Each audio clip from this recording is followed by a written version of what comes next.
Hey, thank you for joining me. I am in a different location today with my brother at his house. We're going to be looking at Master's End Book 3. I always enjoy doing things with my brother, but this one very specifically needed to involve him because a giant chunk of this book is all him. At least half. Oh yeah, the better half. The better half, for sure. Book 2 had the smallest involvement of you. For sure. I think. Book 3 was basically... there were 3 chapters in book 1. I think there were 24 pages each, and I did one, then you did the middle part, and then I did the last part. So basically 1/3 of it was you. Yeah. And then book 2 was a sizable chunk, but maybe a quarter. Yeah. A lot of my contributions at the time were my lettering contributions. Oh yeah, lettering in all first 3 books are you, but as far as your artwork in book 2, yeah, the least amount. But this one, I'd say half of it is you. And there's a specific reason for that, which is awesome. I'm going to say, like, just to kind of illustrate, if you can see, this is basically the break. I mean, I guess it's slightly less than half, but it's a large chunk of it. Yeah, and there's even a few pages that I wrote that I was going to do, but then I passed off to you for time's sake. Right. Yeah, we kind of shared the duties on this. So, so we've done the first one that I ever did. I did like a look at when we first printed up book 1. We did them in 3 individual issues, and I think the first thing I ever did was just go over that first 24-page comic. Mm-hmm. But then we decided to put them together in a full book, and you did.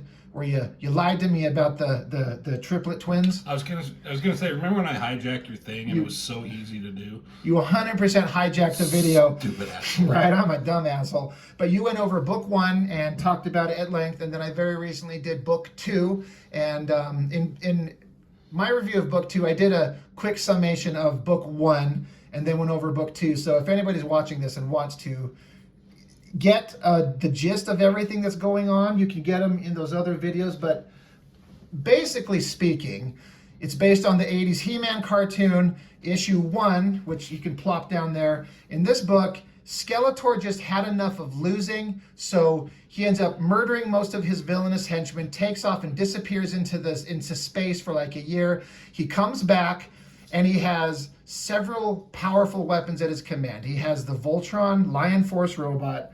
He has the Eye of Thundera, and then we find out that he also had locked away, when he come back, he locked away in Snake Mountain, the Quintessons. The idea being that they are the builders. They're the quintessential villain for... Well said. I was thinking the same thing. But they're the ones who built the Transformers, so who better than them to build the most powerful war machines? So he shows back up, takes on He-Man with Voltron, and it ends in a violent battle that scars He-Man physically. He looks like basically Darkman. He's like a burned corpse. Skeletor's dead. Teela's dead. Man-at-Arm is dead. He-Man is burned horribly. The Sorceress is dead. Yeah, he also fucked up the Thundercats, ripped out his tail and innards.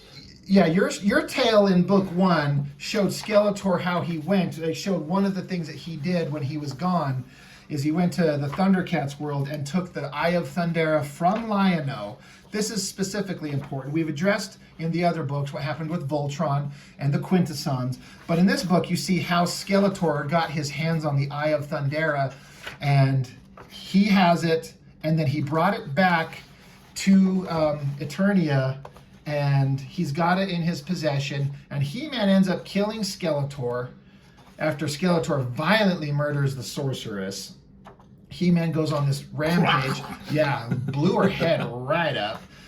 So He-Man and Skeletor have their final battle, and we see here where Skeletor blast hits He-Man with this energy wave that He-Man just walks through, trudges right up to him, rips Skeletor's heart out of his chest, but He-Man is this burned, horrible-looking monster guy. As all burn victims are. Right? Oh my God. No, too soon. no, kidding. Way too soon. Jokes. And then at the end, Teela is dead. She's shot dead at the beginning, but right at the end when He-Man kills Skeletor and the Sorceress is freed, because Skeletor swallowed the Sorceress's soul, like pulled it from her and swallowed it. just like in the porno. Wow. But right at that moment, Tila convulses, wakes up, and disappears. This all is coming to, there's a reason we're showing this. It kind of has a story point in book 3. But He-Man has the Eye of Thundera. He locks it away in his castle. He doesn't know what it is. Yeah, and he has Skeletor's skull and his still beating heart. Yes, and he burns Skeletor's body. And He-Man is not in a good place. No. His whole point is that if he would have just stopped Skeletor long ago, none of this would have happened. Right. So that's book 1. Book 2 just kind of continued the violent, murderous story. We wrap up stuff with the Voltron characters, and then the important part, because this again ties into book 3, you addressed, because you wanted to do the parts with the Thundercats. Right. So it was originally just going to be like, hey, you want to do this one-off with the Thundercats? Yep. Sure. And then I'm like, wait a minute, what if? you started coming up with these ideas that took it to a farther, deeper place than I ever plotted out in my head. Because I originally came up with all these ideas. I do like the good journey. I mentioned that in my review of book 2, straight from the He-Man movie.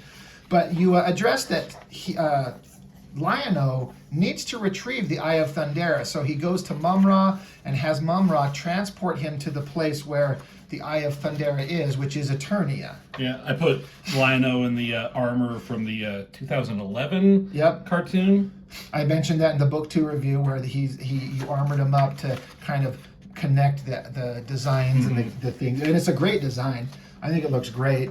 So Lion-O shows up on Eternia, has to take on some of the warriors from the good guys, but they don't know who each other are. And considering all the horrible things that have happened, you can understand why they're a little bit more aggressive with each other. Lion-O is not having it. He's taken him out. He needs the Eye of Thundera. It is the source of life for his entire race, right? Isn't that what it is? Like if that thing gets stabbed, wasn't there a thing where it got stabbed one time by Excalibur in that cartoon and all the Thundercats dropped down? It was crazy. They make up weird powers for this thing all the time. They do. It could literally do anything, and it's like the most powerful thing, but also a horrible power crutch. If this one little thing gets damaged, they all die. It's kind of weird. I don't know how. And again, this is all based on the cartoon. Yeah.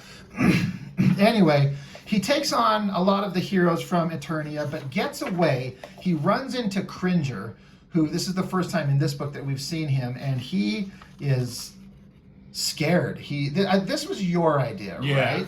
Because, of course, if you're going to have the Lord of the Thundercats, you have to have him run into Battle Cat. Yeah. And I didn't want him to talk. I mean, it works in a cartoon. In this book, it would have been kind of a little silly. I don't know how that would have worked either. I completely agreed. But basically, Lion-O tells him that he's got the power inside him. I know that he's scared because he hasn't seen He-Man since all the horrible shit happened. Yeah. He-Man doesn't want to involve Cringer in this, so he just... This is some of your inks. I remember, I think I was working on my own book, my Bliss book at the time, so I was... Yeah, I brought that up in the previous thing, how you did a lot of these pages, and I did some finishes over it in a lot of places. Inks, sometimes you'd inked it, but I punched them up a little bit here and there. Some of them are very much me. I think I kind of... Yeah, right here. That's totally you. Yeah. So that was fun. It's like a combination of our works. I was asking this in book 2, and I asked you in the comments to answer this, but that video literally went live today as of this recording. But I was like, who come up with the idea of Lion-O riding Battle Cat? That was me. That was you. That was me. I had this idea. I can't remember where I got it from. It kind of writes itself. It does. In a way. You have to do that. But the idea is that Lion-O, damaged, wounded, scarred from the Battle of Skeletor, the Eye of Thundera is taken. His sword doesn't have it. It's the source of power for his people. He is on Eternia, and he's going to get it back. Right. He has to. And then Battle Cat is... He's the first time he's become Battle Cat since all this stuff happened with He-Man. So it's been like months and months, and Cringer was just frightened. But now he's been able to access the power on his own. Yeah. Which is an idea you come up with, and I like just because he can call forth the power on his own. He doesn't need He-Man to do it for him. Right. So I forgot about this. This is really cool stuff. It's fun, right? So that goes on, and then the story goes on with She-Ra getting involved with He-Man. I went over this in detail. We don't need to go over it too much here at all. He-Man ends up doing all these... he goes and takes on the Horde, to take out She-Ra's villains on her planet, to save her the pain of going through what he went through. I was talking about this. I think that this battle with He-Man versus the Horde might be my favorite action scene in the mall. In the mall? In the mall. In the mall, yeah. I just like the way that this thing flowed and went. It's really good. I mean, there's some, like, the book 2, I think, is my favorite out of the 3. I mentioned that in my video, how you said that. You thought that the book 2 was the best of all 3, and we both have a hand in all 3 of them. Yeah, I mean, there's some, like, artistic stuff I think I like better probably in the 3rd, and the first one has some, like, a hook to get you, Yes. Yes. But, like, this one is almost The Empire Strikes Back. Right. I kind of... Yeah. I kind of like Am I just that. regurgitating everything you said? A little bit, but it validates what I was saying. So anyway, He-Man shows up. He basically slaughters all the members of the Horde and takes out Hordak. He comes back to Castle Grayskull in a very wounded state. I really think that these 2 pages were some of my favorites that I did. I thought it just worked out really well. He's lying on the ground, stabbed, burned, broken, poisoned, wishing he would die. Yeah. But it ends with Castle Grayskull here, and then where he's at, and you've got, there's Battle Cat and Lion-O atop him. Yeah. Ominous, like cliffhanger from hell. Right. And originally, like, you were going to, this was going to be like the final page of my contribution earlier with his stuff. Okay. And this was going to be the final page. Right. And then again, I'm not trying to toot my own horn, but I'm going to do it. And I'm like, what if this was the final page? Like, we just take it and, like, that shows some time has passed, like there was a journey. Yes. And I just think it just works for me. I 100% agree. I like the the idea of this being the final page, but considering the buildup of what was coming, yeah, perfect. And it's just like he's at his lowest point, like horrible shit. Yes. Uh-oh. Yeah, and that is on site right there. So that is book 1 and 2. So we have to mention all of that because book 3, now you get to take off and talk. Or we'll talk about the inside. This image right here on the inside cover might be like, well, what the hell is that? It doesn't really have anything to do with the book, except that this was a commission that somebody asked me to do. It's an alternate comic book version of, I am sorry, I can't remember the character, but it is a Masters of the Universe character from some of the DC comic series that he wanted specifically drawn. It's an homage to a Frazetta painting. And I just thought it would look interesting to throw in there, so I just did. Yeah, no, and I think I was like, again, toot my own horn. I'm like, dude, you should put that picture in there in the thing just to show. Maybe you did. I don't know. I was like, we need something. And then I drew this picture of like the throne in Castle Grayskull. I think I just did it just because in book 2, I drew this picture of Grayskull as like a page to do a recap of everything. Right. So here's another version of that. And then, so that goes into the recap of everything that's happened. And then it starts here. A big chunk of the story, the very first beginning thing, is all you. So what was your mindset on what we're seeing? Well, first of all, I wanted to draw He-Man. Like regular He-Man? Regular He-Man, because I knew I was going to draw, like, zombie Darkman. Not version. Dark He-Man? Yeah. So, like, here's all the characters, and, like, there's all the ones that died or something happened to them. They're in their prime, and just, like, I was actually trying to go through some old episodes and trying to find some dialogue from an actual episode. Right. I don't think this is. I think I just made up some, like, generic, like, hey, we did a good job, blah, blah, blah, blah, blah. I remember the dialogue kind of reading in that cheesy-ish. Yeah. But I liked it. It fits. It works. So, and then it goes, and suddenly these 3, like, they're being hurt, and He-Man's like, what's going on? And I tried to do this thing, Man-at-Arms, he's clutching his chest because he got shot through the chest. I didn't think about that. She's clutching her head because her head got smashed. I didn't even notice that until you just bring it up. Yeah.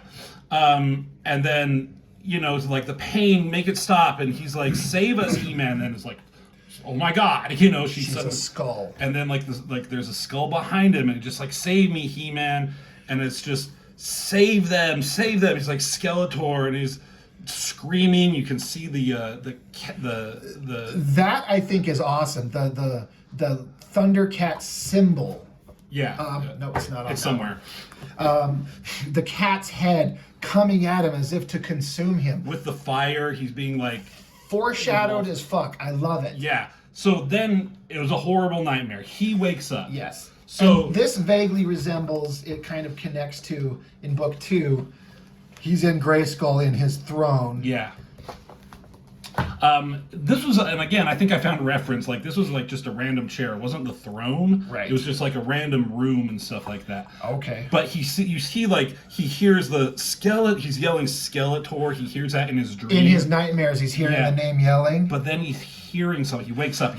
Someone's yelling Skeletor, just calling out Skeletor, and he's like, he sees out the window. God, I haven't paid attention to this in a long time. I love the build-up. He hears it in his dream, but then someone is actually maybe yelling it. Quick question artistically. There's some transition in here where you go from traditional and suddenly switched over to digital. Yeah. You'll have to kind of point that out because this was all by hand. You were drawing pen and ink on paper. Correct. Here? Yes. I'm just kind of curious. I mean, it kind of stands out a little bit, but I wanted to bring it up because you, for whatever reason, you decided to go digital and you've 100% that way since. Pretty much. You never went back. Yeah. So Skeletor, he hears the name. Sees some douchebag out there. Yeah. And it's Lion-O. Here he is. He's just yelling for Skeletor. He doesn't know who He-Man is. Right. He doesn't know what Grayskull is. He doesn't know anything. Because he was here. Yes. All he knows is Skeletor because he fought Skeletor. Yeah. You could say, like, well, why didn't Cringer or Battle Cat tell him? Like, I don't fucking know. Hey, Cringer's got his own demons to face. And this was also, anybody watched the movie Troy with Brad Pitt and Achilles when he's just yelling for Hector until he comes out. Basically the same thing. I think I even took a still shot and tried to... it looks good. Yeah. Yeah, drawing's good. So yelling, drawbridge comes out. There's somebody coming out and, like, he sees a hooded person and he has, like, bandages. So he doesn't see him, but he's like, oh my God, is that Mumram? But he's like, oh no, it's not. Right. But you can see, like, He-Man is already, like, on edge. He's like, there's these fucking this cat person, like, what's going on? And then he thinks it's Mumra, so he's on edge. Yeah, I mean, to have some random warrior approach Grayskull and He-Man's like, I'm not taking any more chances. So he's, like you said, he's not the normal, understanding guy that he used to be. So I not armored him up, but he what's the word? He got weaponed up. I don't know. Geared up. Geared up. Well, he always had an axe and the shield, like the toys. Yeah. So that's where I got that. So he's got that shit. He's like, I'm ready to take on whatever. And they talk. Like, what are you doing here? Who are you? More talking. I'm who I am. I'm here for this. Well, he's basically like, I am here for the Eye of Thundera, and He-Man's like, well, yeah, but this thing was used as a weapon against us. I don't know who you are, but I'm not ready to give it up. Yeah. You know, and he sees the symbol that was just in his dream. So He-Man sees the cat symbol. Yeah.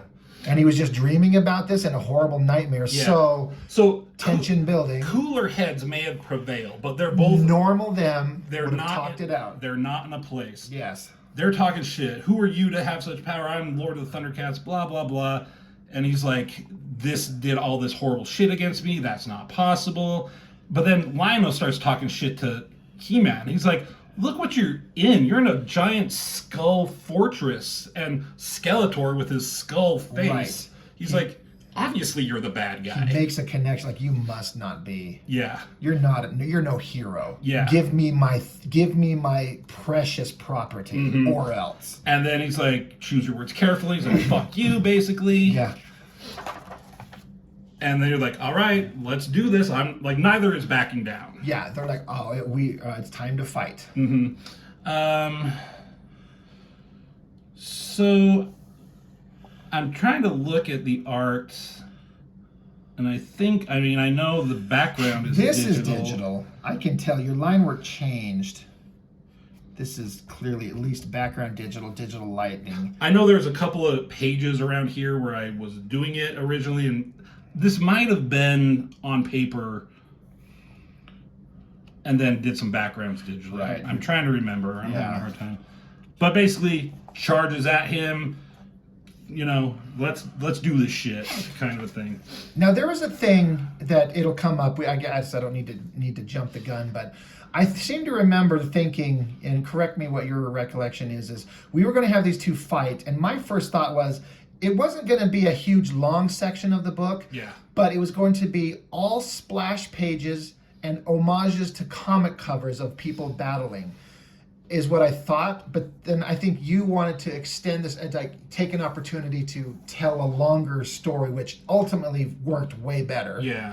Gosh, I'm trying to remember too. I know I had this fight choreographed in my head for years. Because there was a point where like we stopped doing it. Yeah, I went over that in book 2 where I talked about big gaps of time. Yeah, and then we're like, I think around here is when I finished my Bliss comic book in its initial run. Yep. And I'm like, okay, now I got time to finish this. Right.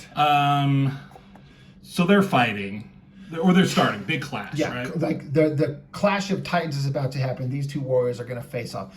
This is something you come up with on your own, right? Yeah. Basically, like, where's Battlecat? Why is he not doing something? And originally I had drawn it where like Orko was talking to him, but then like that didn't really make sense. Why would Orko leave? But it's basically someone is talking to him, like to Battlecat, saying, like, she knows he's mad. Like he knows what Adam and He-Man has done, right? With like the Horde and everything. His heroic best friend is fallen. So he's pissed. So he basically took Lion-O there, like, your thing is here. Go do whatever. I don't even care. Right. And there's someone talking to him. It's like they're both good people. They're both heroes. But if they continue on this, they're gonna destroy each other. Only someone like you really has the ability to bring them together. So someone's talking to him. Yeah, we don't know who it is. Yeah. I like that he's silently listening. I think a non-speaking Battlecat is interesting. Yeah, and I kind of came up with the idea that Cringer's fear, like, prevented him from speaking and, like, overtook him, and Battlecat's anger is kind of taking over him right now. I like that.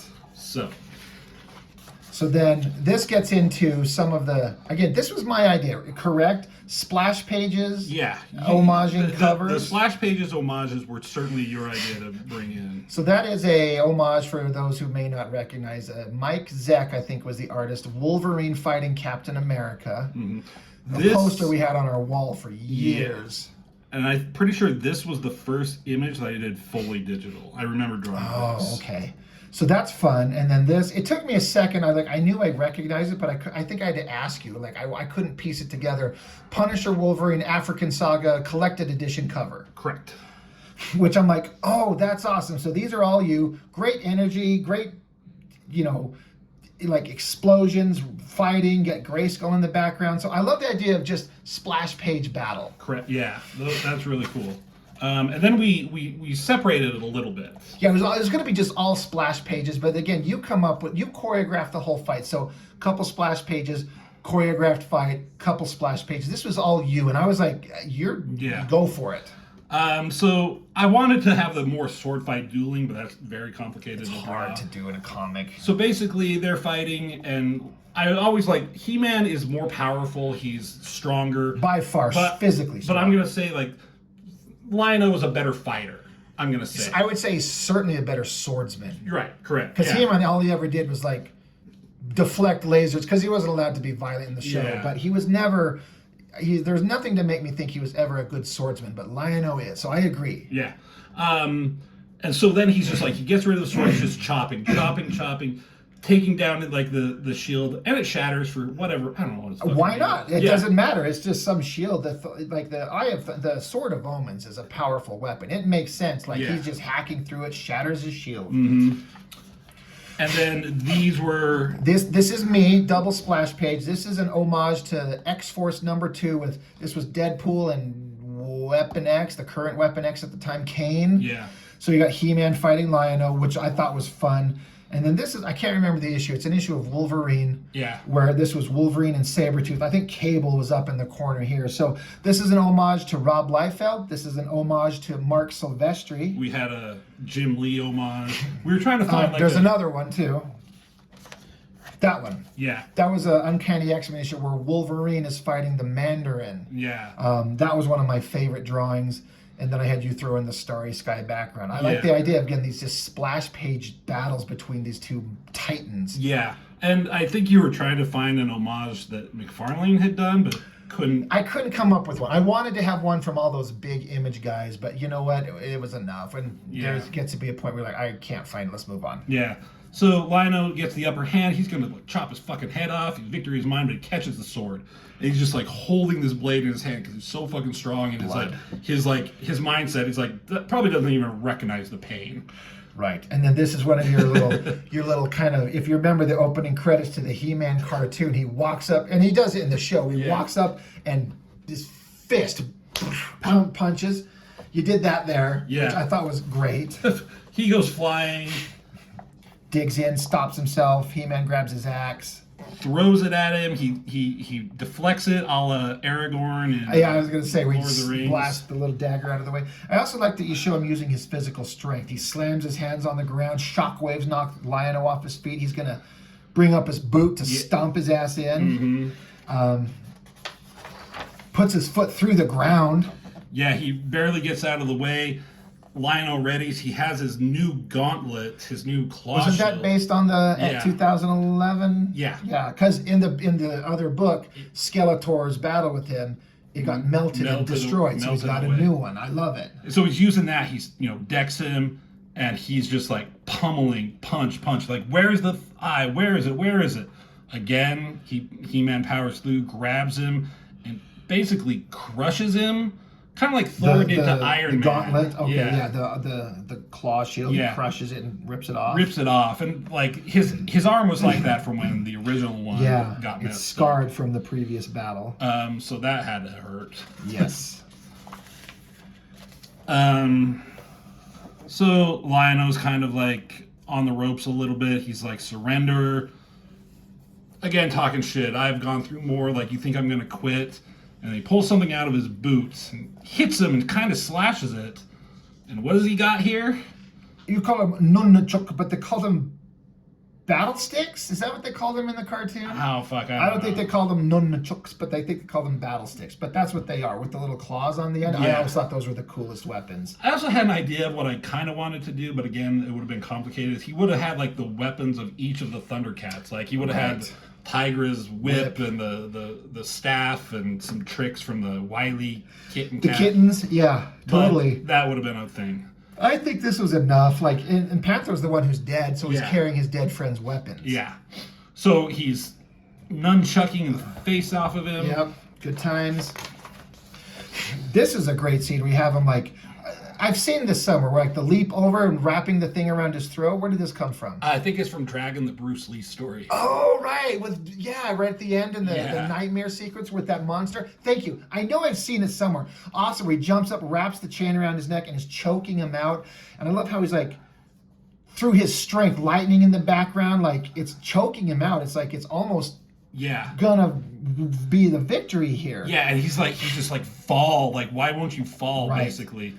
Gathers his focus, hunkers down, and again, He-Man's infinitely strong. He's like Superman strength level in a way. Jumps off the ground with his strength. Great Grayskull in the background, by the way. Yeah, I freaking love that. That looks cool. Jumps into the air. It looks like he's flying, but if you know He-Man, he's just jumping. He's just jumping, and he's holding on. He's like, I'm not gonna. Got the sticks around his throat, and I think it would happen in such a quick moment. He's got him in an embrace, and suddenly he just takes off. Like, fuck, you just have to hold on. Yeah. So then they're way up in the sky. Nunchucks disappeared? Yeah. You should have just had them, like, falling in the distance. That would... I don't know if I homage this to anything. It looks like a Superman fighting somebody. It could be. I don't remember. Superman versus Spider-Man or something? It looks familiar. I don't think I did. I honestly want to say, It looks vaguely familiar. It'd be interesting for us to dig it up. But either way, I like it. They're way up in the sky, in the moon. I like how it's like the motion of them going up, paused, and now they're falling back down. Yeah. Lion-O's got him in a grip, and they hit the ground. The power of these two, the battle that they're having. I was trying to make it a really epic battle. Like, it needs to be. There's sometimes you're like, hey, this person and this character are gonna fight, and then it's like 2 pages. Right. And it's just like, I wanted to pay this off. Who dedicates 20 pages to a battle or whatever? But they're on the ground, swords lying there, kind of in a crater. They're like, oh, Jesus God. Yeah. He-Man gets up first. He's like, it's over, thank God. He-Man thinks he's won because he's saying, finally. Yeah. Sword through the back. Yeah, and I tried to not make it it's not through his heart They or go through his anything heart or like, something like that, which would be in no matter how aggressively angry Lion-O is, for him to violently like you could say he could have done a killing blow, but he's trying to do a wound to put He-Man down but not kill him. Right. Great shot, great sword. Mm-hmm. And I had a toy, like a figurine where I had like and I think I had the statue figure that you got me, that big one. You still have it, right? No, I still have it. it's at work, but he has like a really good replica of the sword. Oh, yeah, so I was always using that. Perfect.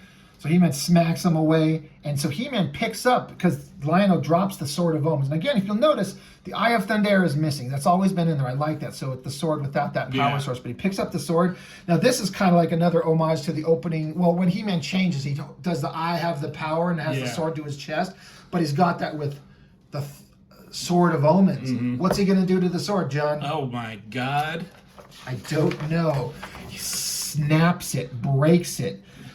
He's like, I'm done with this shit. Right, and Lion-O's like, holy shit. His rage emphasizes and reaches a boiling point. Yeah. Inside Castle Grayskull is the Eye of Thundera, and it awakens. And I intended to do this, so I hear it every time. But in the cartoon, whenever like the eye would awaken, it has this music. It's like, bum bum bum. Yep, bum bum bum. Yep. And it's like you hear like this.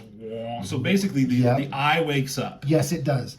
Leaps off the little mounting point, which we've seen since the end of issue 1. I just want to pull that up real quick. I come up with this at the end of issue 1, where you've got the eye on this little mount, Skeletor's head, his heart in the box, and you've got those all there. Yeah, there's Skeletor. So the thing leaps off, flies around the corners, around a corner. The mouth of Grayskull is open, a bright light coming from behind. What is He-Man? He's just he's addressing Lion-O again. You're done, and then he hears something or sees something coming from behind him. He's turning around to look. There comes the eye blasting by him, energizes over Lion-O, and it starts. The pieces of the shattered sword start coming together. Right. And it basically reforges the sword. And it's like light and bright. I could see it. It feels bright. Yeah, maybe I could have had like a He-Man like shielding his eyes, like I can't see. Well, you have it here. I think it works. But a hand comes reaching out. There's the sword is a little different. Yeah. But there's reforged. There it is in there. Now you notice that Lion-O is no longer wounded. So the sword has presumably healed Lion-O. Yeah. His armor is gone, and the sword looks different. Yeah. And again, no other reason than because I kind of like this design. I love it.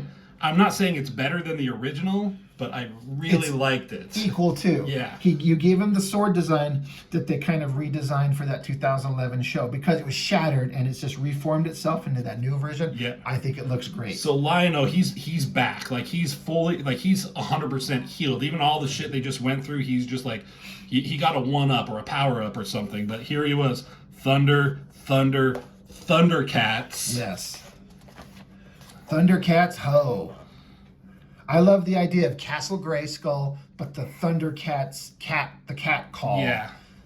Ho, you know. And then the whole your digital work, the gray tones, the lightning. Yeah, and that's what we put on the back. The back cover, yep, the great back cover.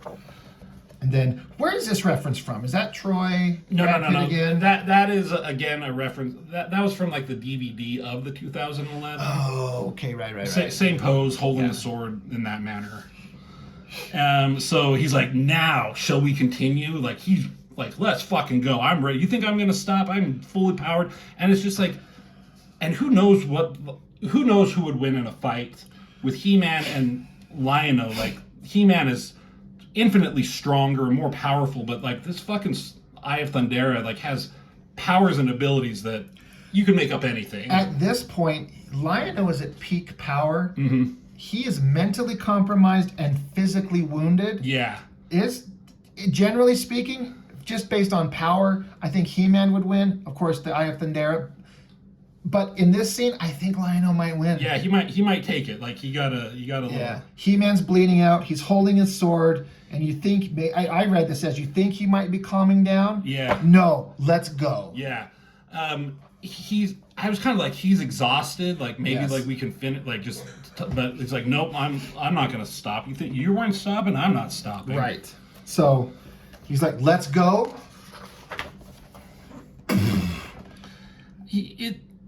I had it like where he like Battle Cat jumped down suddenly, but it kind of looks like he's just super appeared there. I think either way works. Yeah. Battle Cat jumps into the middle of the scene, interrupting the fight. She's like, Battle Cat? Yeah, and then He-Man's like, awesome. Hey, Right. hey, buddy. Right. How you It's doing? good to see you. You want a treat? You want to eat this guy? Eat this fucking guy. Yes. Eat that motherfucker. But he's basically help me defeat this invader, and Battle Cat he turns to He-Man and Roars at him. yeah, and he's It's like, what? And he's like, they're together. yeah, and then this is where he's talking about his fear causing him to be unable to speak, and now his anger is doing the same thing. But in the show, like Lion-O always had a connection to the cats. He could kind of command them. Yes. I don't know if he was ever able to look inside their thoughts, but fuck it. You know what? Yes. Why not? Why not? If I was writing that cartoon where I could make up random powers at any given episode, that's what I would do. Down. Hold the book. Yes, I agree. So continue. So he's kind of like looking inside his mind. Is like, all right, tell me what's really going on. What's going on? And he's like, okay, I'm going to learn the truth. Now that he has the eye, he can Yes. do the Sword of Omens. Give me sight beyond sight. yeah. So now he's looking at He-Man through the sight and sees how he actually is. Who he was and who he should be. Mm-hmm. And he's like, oh, I Yeah. see who you are. Yeah, and what happened before the hands of Skeletor? What happened to you? Okay, I love the use of the sword. It fits in the lore. And I always thought this was a great angle. Him kneeling, he's like, so give a summation of what he's saying to him. He's like, you know what? Forgive me. Like, basically, after Skeletor did all this to me, like, I came in blind with rage. Like, didn't want to hear anything, didn't want to see anything. He was just seeing red, basically. Yes. But he's like, in truth, I wanted to punish you. Like he was hurt. His friends are dead. He wanted to punish somebody. He wanted to find Skeletor and kill him. He wanted to get revenge. He wanted to do that typical, that heroic thing you have to not fall prey to is Yeah. compromising your integrity. But Lion-O, he kind of like he comes to his senses and he's like, I see that you're a good person. I made a mistake. I brought shame to my people, and he says, I yield. He basically surrenders. Yeah. I was almost gonna want to have him give the sword, like offer the sword. I'm like, nah, he just fought too hard to get Yes, that back. I think that's a good idea. I understand the logic of thinking that, and so He-Man says, "Let us talk inside." Yeah. So that's basically end of. There's a few pages at the end, but this whole front part, with the exception of a few splash pages of mine, that is your almost exclusively your composition, choreography, story. I mean, I think you ran a few things by me and you kind of adhered to like the basic ideas I'd set forth, but this was all you. Yeah, I wasn't gonna do anything that was gonna have to like screw up your story. Like He-Man would, you could put this story kind of almost anywhere in the book, and it wasn't gonna really mess anything up. I really like how like these books are. I mean, it's a He-Man story, but it's also a crossover, right? And usually in crossovers, what happens with two heroes, they come, have a misunderstanding, they fight, and then they like band together to defeat the villain. Right. This is opposite. Right. The villain basically defeated them, and at the end, the two heroes fight each other. I like that. You built up a bigger story with the Thundercats than I ever intended. Now, it's been a long time since I had my original thoughts of what I wanted to do, but I know that you built this up and expanded on it and made the story richer and way more interesting than I ever would have. And so the whole thing is better for your involvement. Yeah, thank you. So I have an idea here, Johnny. We're about 40 minutes into this. I say we we break this up into 2 parts. We'll end this video here. This will be part 1, and then we'll just kick right back on and keep going. That'll be part 2. We can upload them the same day or a day apart or something like that. But because we're only halfway through the book, and this could go on too long. So we'll just wrap up here part 1. All you, for the most part, like, again, you brought stuff to the story that fit into what I wanted, and I think it works really well. So yeah, it's awesome. And I had ideas of like, what would I do with the Thundercats after this? Yeah. That is never going to come to fruition. I had like ideas that I had to stop myself from thinking because I'm like, I'm never going to get to that. You know, I have these ideas for once I'd finished book 6 and I'm done with these, like doing one more final smaller book of just a few wrap-up stories to wrap up some other things. That's a whole other concept. Yeah. Anyway, we'll just wrap this one up now. We'll bag it and we'll end part 1, and then join us soon. Part 2 will be up real soon, and we can see how the rest of the book 3. We got the first 3 chapters of this thing. This is. Let's make sure it's all in there. This is like, I consider these like movie number 1, or maybe movie 1, 2, and 3. I don't know how to look at it, but the first major story from where I started it. This wraps up the story that I originally had in my head, and then it kept going, and that's why I've got books 4, 5, and 6 coming. But this is the original like story concept, and so anyway, that's enough for now, and then we'll come back with part 2 real soon. Yep. All right. Like in 2 minutes. In like 2 minutes. All right. Bye.